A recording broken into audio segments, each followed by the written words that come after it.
कोई भी भारत में वाक़या रूनुमा होता है तो उसका नाम पाकिस्तान के साथ जोड़ दिया जाता है। ईद भक्तियाँ साजिशें तो बड़े पैमाने पर की जाती हैं, लेकिन दूर-बदूर टकराने से भारत पाकिस्तान से हमेशा कतराता है। जो कश्मीर की आज़ादी की जंग लड़ रहे हैं 74-75 साल से, उन्हीं लोगों की तरफ से जो ये वाक़या रूनुमा किया गया, ये इंटरनेशनल मीडिया रिपोर्ट कर रहा है। पाकिस्तान में होने वाली दहशतगर्दी के पीछे भारत और उनकी एजेंसियों का हाथ है, उसके सबूत पेश किए जा रहे हैं। भारत सरकार की तरफ से बयान दिए गए, भारत जो है पाकिस्तान का पानी रोक लेगा। सीमा हैदर के ऊपर जो आरोप है, इल्ज़ाम है, उसके ऊपर ना सिर्फ 2 साल से अब तक तहकीकात मुकम्मल हो चुकी है। वो सीमा के मामले पे ना सिर्फ खामोश है, बल्कि उनकी नाकामी खुल के सामने आ रही है। अस्सलाम वालेकुम दोस्तों, मैं हूं शाहिद हुसैन। उम्मीद करता हूं आप सब खैरियत से होंगे। मेरा यूट्यूब चैनल, फेसबुक पेज और टिकटॉक अकाउंट देख रहे हैं। इस वीडियो में हमने बात करनी है पाक भारत के ताल्लुकात के हवाले से। अटारी और वाघा बॉर्डर बंद करने के बाद क्या सूरत हाल है, और मोदी सरकार की जानिब से पाकिस्तानियों को भारत से वापस भेजने के इक़दामात के बाद अब तक कितने पाकिस्तानी वापस आ चुके हैं, और पाकिस्तान की सरकार ने भारत के जो शहरी पाकिस्तान में मौजूद थे उनको कितने लोगों को वापस भेजा गया है, उसकी डिटेल भी आपके सामने रखेंगे। सबसे पहले अगर हम बात करें तो जब से मोदी सरकार आई है तब से ना सिर्फ हिंदू मुस्लिम फसादात अरूज पर हैं, बल्कि कोई भी भारत में वाक़या रूनुमा होता है तो उसका नाम पाकिस्तान के साथ जोड़ दिया जाता है। यानी कि कोई भी वाक़या, कोई भी आतंकवादी वाक़या होगा, कोई अगर हिंदू दहशतगर्द अगर किसी भी वाक़े में किसी को भी नुकसान पहुँचाएगा तो उसका नाम पाकिस्तान के साथ जोड़ दिया जाएगा। अगर हम अदाद-ओ-शुमार की बात करें तो ना सिर्फ भारत का दिफाई बजट पाकिस्तान से कई गुना ज़्यादा बेहतर है, बड़ा है, बल्कि रकबे के लिहाज से, ज़मीनी लिहाज से भी भारत पाकिस्तान से 7 गुना बड़ा मुल्क है।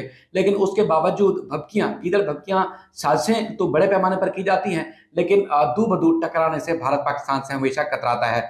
हालिया दिनों की अगर हम बात करें तो हालिया दिनों में भी कुछ इसी तरह की सूरत हाल देखने में आ रही है। ना सिर्फ जो दहशतगर्दों ने कश्मीर में जो कुछ भी किया, चूँकि अगर भारत या उसके बाद फिर बलूचिस्तान या किसी भी खित्ते के अंदर कोई वाक़या होता है तो उसके बाद फिर भारत की तरफ से, उनके मीडिया की तरफ से ये दावा किया जाता है कि वो तो आज़ादी की जंग लड़ रहे हैं। हालाँकि जो इंटरनेशनल मीडिया है वो भी इस बात को रिपोर्ट कर रहा है कि जो पहलगाम में वाक़या रूनुमा हुआ है उसमें पाकिस्तान का कोई ताल्लुक नहीं था, बल्कि पहलगाम में वाक़े जो मौजूद लोग थे कश्मीर के अंदर, वो अक्सरियत पसंद थे। यानी कि जो कश्मीर की आज़ादी की जंग लड़ रहे हैं 74-75 साल से, उन्हीं लोगों की तरफ से जो है ये वाक़या रूनुमा किया गया। ये इंटरनेशनल मीडिया रिपोर्ट कर रहा है, लेकिन उसको भी भारत सरकार और भारतीय मीडिया की तरफ से पाकिस्तान की तरफ उसका रुख मोड़ दिया गया है, और पाकिस्तान का उसके ऊपर इल्ज़ाम आयद किया जा रहा है जी पाकिस्तान ही ने कराया।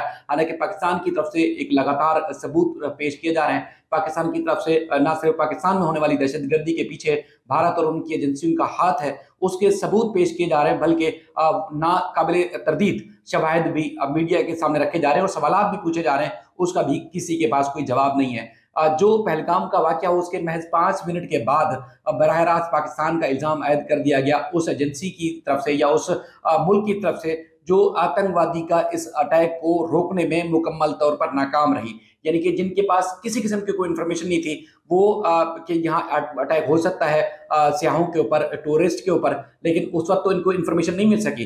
लेकिन जो वाक़या हुआ, वाक़े के फ़ौरन बाद, इंसिडेंट के फ़ौरन बाद पाकिस्तान का नाम बदनाम करने के लिए पाकिस्तान के ऊपर इल्ज़ाम लगा दिया गया। वो ऐसे देश, ऐसे मुल्क की तरफ से इल्ज़ाम लगाया गया है। दूसरी तरफ चूँकि इस इंसिडेंट के फ़ौरन बाद न सिर्फ भारत सरकार ने मुख्तलिफ ऐलानात किए, बल्कि पानी रोकने के हवाले से भी भारत सरकार की तरफ से बयानात दिए गए जी भारत जो है पाकिस्तान का पानी रोक लेगा। हालाँकि जो इंटरनेशनल ट्रीटी या इंटरनेशनल जो मुआहदे हैं वो न सिर्फ पाकिस्तान और भारत के दरमियान है, बल्कि बैनुल-अक़वामी इदारे भी इसमें शामिल थे, और भारत एकतरफ़ा फैसला करके कानून के मुताबिक, इंटरनेशनल कानून के मुताबिक पानी रोक ही नहीं सकता, और ना ही भारत के अंदर इस तरह की कोई सलाहियत, कैपेसिटी मौजूद है।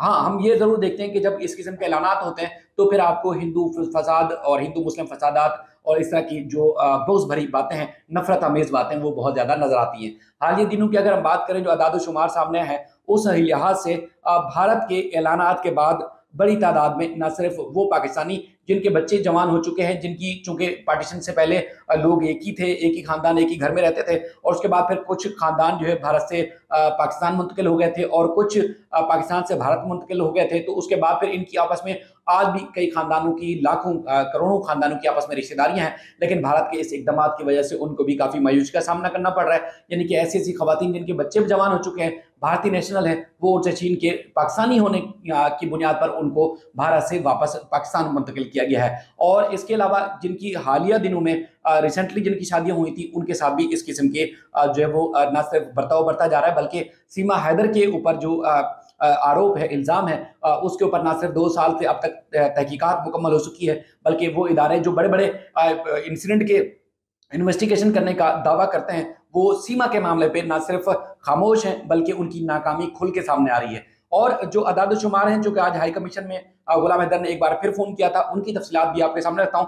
लेकिन जो अदाद-ओ-शुमार हैं, वो आपके सामने मैं रख देता हूँ कि मोदी सरकार के इस ऐलान के बाद कितने पाकिस्तानी वापस आए हैं और कितने इंडियन गए हैं इन 7 दिनों के दरमियान, इन 7 रोज़ में। डेडलाइन चूँकि ख़त्म हो चुकी है, वो आपके सामने तफ़सीलात रखने जा रहे हैं। चूँकि जो एक अटारी और वाघा बॉर्डर था, वो मुकम्मल तौर पर बंद है और तवील मुद्दती यानी कि जो लॉन्ग टर्म वीज़े थे, उनकी मोहलत जो है वो ख़त्म हो चुकी है। और गुज़श्ता 7 दिन के दौरान 891 जो शहरी थे वो सफारती अमला जो हमारे जो एम्बेसी के अंदर या हाई कमीशन में मौजूद था भारत के अंदर, वो उनको वापस भेजा गया है। और लॉन्ग टर्म वीज़ा रखने वाले जो भारतीय शहरी थे उनको भी पाकिस्तान से वापस भेजा गया, क्योंकि पाकिस्तान के जो ऐलानात या गवर्नमेंट ऑफ पाकिस्तान जो इक़दामात कर रही है वो भारत सरकार के ऐलान के बाद कर रही है। तो पाकिस्तान से मजबूरी तौर पर 1687 जो भारतीय शहरी थे और उनका सफारती अमला उनको वापस भेजा गया है। और इंडिया का जो नूरी सर्टिफिकेट रखने वाले थे 373 जो पाकिस्तानी, वो भी वापस आ गए हैं। और इसके अलावा आज सफारती अमले के 3 अफराद समेत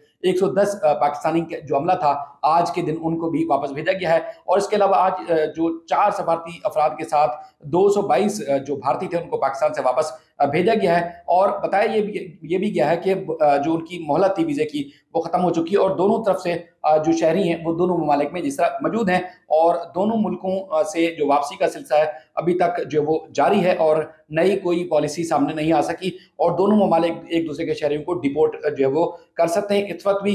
और ये भी मुमकिन है कि ऐसे अफराद को भी आज खुद वापसी की मोहलत दी जाए जो इससे पहले किसी न किसी घर से वीज़ा लेके गए थे। लेकिन जो इतलात आ रही हैं अब तक जो है काफ़ी परेशानी का सामना है, यानी कि जो इलाज कर रहे थे अस्पतालों से उनको घसीट कर वापस जो है वो पाकिस्तान उनको मुंतकिल किया जा रहा है। और आज ही जो कि बुध के रोज़ ही जिस तरह हमारे सामने कुछ वाक़यात आए, तो जो भारत सरकार की जानिब से पहलगाम वाक़ये के बाद ऐलान किया गया था, तो कशीदगी चूँकि बरकरार है। और अटारी भारत के रास्ते जो पाकिस्तान भेजने का सिलसिला था भारत से, वहाँ से एक अब्दुल वहीद नामी, जिसकी उम्र 69 साल यानी कि 69 ईयर्स ओल्ड थे, वो श्रीनगर के अंदर मौजूद थे और उनको अटारी बॉर्डर के ज़रिए वापस भेजा गया था। उनको हार्ट अटैक हुआ और उनका इंतकाल हो गया, यानी कि उनकी डेथ हो चुकी है। और इस तरह जो है अब्दुल वहीद जो है उनको जब ये ऐलान किया गया था तो उस वक्त इनको अटैक हुआ और वो अब जंबर ना हो सके, उनका इंतकाल हो चुका है। इस तरह की और भी बेशुमार खौफनाक खबरें आ रही है। दूसरा, गुलाम हैदर ने चूंकि लगातार भारत सरकार और भारत मीडिया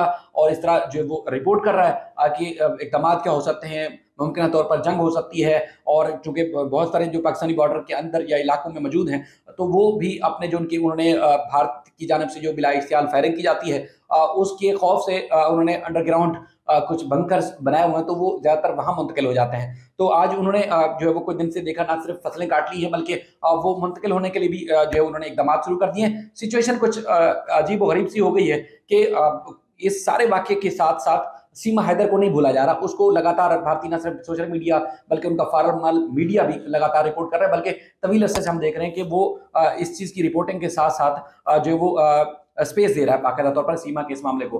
अब उसी चीज़ को लेकर चूंकि पाकिस्तान में ये रिपोर्टिंग होती है, तो गुलाम हैदर जो है वो लगातार जो नज़र रखे हुए और एक बार फिर उन्होंने हाई कमीशन से राब्ता किया और हाई कमीशन की तरफ से उनको आज टका सा जवाब मिला कि हम आपके बच्चों के लिए फिल वक्त कुछ नहीं कर सकते। जिनको भारत भेज रहा है वापस पाकिस्तान, वो लोग हैं जिनको भारत ने आज खुद फैसला किया, यानी कि खुद उन्होंने फैसला किया।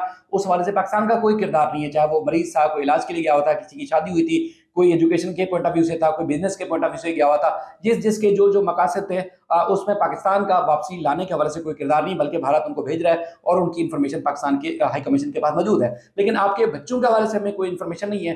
हालात चूंकि इस वक्त नाजुक हैं, तो लिहाजा हम कुछ कर भी नहीं सकते। तो इस तरह उन्होंने कहा कि हालात नॉर्मल हो जाएंगे तो शायद हम कुछ कर सकें, लेकिन फिल वक्त ना सिर्फ हमें काउंसलर एक्सेस दी गई है बल्कि किसी किस्म के कोई जो है वो हमें इन्फॉर्मेशन आपके बच्चों के हवाले से भारत सरकार के लिए नहीं दी जा रही। और भारत सरकार चाहे तो खुद उनको डिपोर्ट कर सकती है, हम इस सिलसिले में कुछ नहीं कर सकते।